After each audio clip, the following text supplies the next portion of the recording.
기온이 떨어지면서 얼굴 홍조가 심해지는 분들이 많이 계시는데요. 대부분 이러다 말겠지 하시겠지만 오래되면 피부가 오렌지 껍질처럼 딱딱하게 변할 수가 있다고 합니다. 남들보다 유난히 얼굴이 쉽게 붉어지고 오랫동안 가라앉지 않는다면 안면 홍조를 의심할 수 있다고 하는데요. 피부에 있는 혈관은 자율신경의 조절을 받아서 쉽게 늘어나기도 하고 오므라들기도 합니다. 얼굴의 양볼은 다른 부위보다 혈관 분포가 많고 잘 비쳐 보이기 때문에 쉽게 붉어집니다. 누구나 여러 가지 자극에 의해서 홍조가 나타날 수 있지만 다른 사람보다 더 심하게 빨개지고 빨간 상태가 오래가는 경우를 안면 홍조라고 합니다. 안면 홍조는 술에 들어있는 알코올이나 폐경기 호르몬, 내분비 질환의 경우, 약물, 뜨거운 음식, 사춘기의 감정 변화 등 여러 원인들이 있습니다. 뻘겋게 상기된 얼굴로 인해 술을 입에도 못 대는데도 알코올 중독자로 오해받거나 소심하고 내성적인 인상을 주게 되는데요. 물론 지나친 알코올 섭취도 안면 홍조의 중요한 원인이 될 수 있기 때문에 분해 요소가 부족한 경우는 절주가 최선의 치료가 될 수 있습니다. 안면 홍조의 원인은 아직까지 확실히 밝혀진 바가 없지만 여러 가지 요인이 복합적으로 작용해서 주사를 일으킨 것으로 생각됩니다. 가능성이 있다고 생각하는 원인들은 유전적인 소인, 위장관 질환, 혈관의 취약성, 호르몬, 비타민 결핍, 세균 감염, 정서적인 스트레스, 그리고 진드기 등이 있습니다. 체질적으로 주사가 생길 수 있는 소지가 있는 사람이 유전적 소인을 타고나는데요. 얼굴에 혈관이 늘어날 수 있는 자극들을 자주 노출됨으로써 주사가 생기는 겁니다.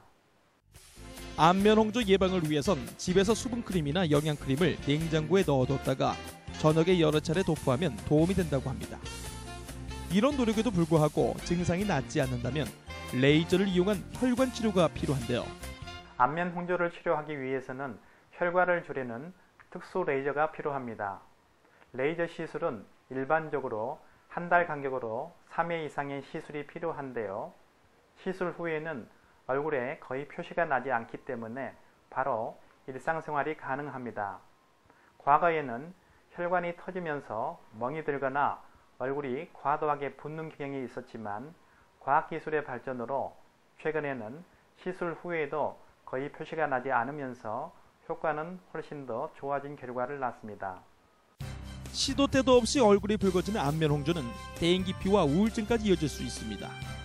특히 코 옆에 실핏줄처럼 실지렁이가 기어가듯 보이거나 코끝이 빨개지는 딸기코로 인해 고민하는 분들이 많으신데요. 얼굴에 혈관이 늘어나면서 입 주위로 염증이 반복되는 질환을 주사라고 하는데요. 주사가 오랫동안 반복되면 결국 딸기코라고 하는 주사비가 됩니다. 주사나 주사비를 치료하기 위해서는 내복약과 연고를 3개월 이상 장기 치료를 해야 합니다. 치료의 효과는 치료 시작 후에 한두 달이 지나야 나타나는데요. 하지만 이미 혈관이 확장되어 실핏줄이 늘어난 경우에는 혈관 치료를 해야 하며 딸기코처럼 코가 커진 경우에는 레이저 박피를 통해서 치료를 하여야 합니다. 안면 홍조는 원인을 알고 조심하면 어느 정도 예방이 가능하다고 하는데요. 겨울철에는 추운 바깥에 있다가 따뜻한 실내로 바로 들어간다던가 난로나 가스불을 직접 얼굴에 쪼이는 것을 피해야 합니다. 음식도 뜨거운 것을 피하셔야 되고 커피, 찌개, 마시는 것들도 식혀 드시는 것이 좋습니다. 심한 운동 후에 또 사우나나 목욕탕을 너무 오래 있는 것은 피하셔야 되며 술, 스테로이드 연고, 햇볕 등도 피하는 것이 좋겠습니다.